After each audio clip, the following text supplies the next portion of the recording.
Bonjour à toutes et tous et bienvenue dans Parlons-en. Voici les principaux titres de ce mardi. Marine Le Pen ne renonce pas à la présidentielle de 2027. Elle parle de déni de démocratie. La justice parle, elle, de déni tout court.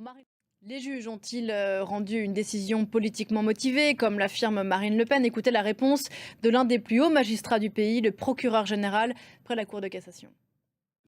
Maintenant, cette question, la condamnation en première instance de Marine Le Pen va-t-elle effectivement empêcher la candidate de l'extrême droite de se présenter à la prochaine présidentielle, comme elle le dit?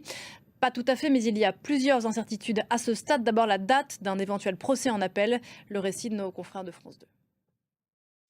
Une condamnation qui a suscité un déluge de réactions en France et à l'étranger. Ici en France, elle a été saluée par une grande partie de l'opposition, Parti socialiste en tête. Mais comme au moment des réquisitions, à l'automne, plusieurs personnalités politiques hors Rassemblement national ont critiqué plus ou moins vertement la décision des juges.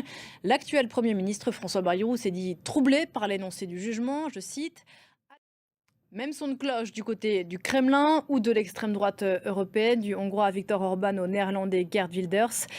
Donald Trump a lui aussi comparé le sort de Marine Le Pen au sien, lui qui a été condamné dans plusieurs affaires. Voilà ce que l'on pouvait dire à cette heure sur la condamnation de Marine Le Pen, ses conséquences pour le moment et les réactions. L'actualité de ce mardi, c'est à nouveau le Proche-Orient. Joseph Aoun condamne la frappe et appelle les alliés du Liban à soutenir, je cite, son droit à une pleine souveraineté.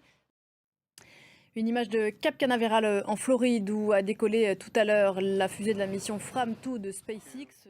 Eux, pour le coup, sont des professionnels. Sonny Williams et Butch Wilmore, les deux astronautes américains coincés 9 mois dans la Station spatiale internationale. 2 semaines après leur retour sur Terre, ils racontent leur incroyable expérience et se disent même prêts à y retourner. Le récit de nos confrères de France 2.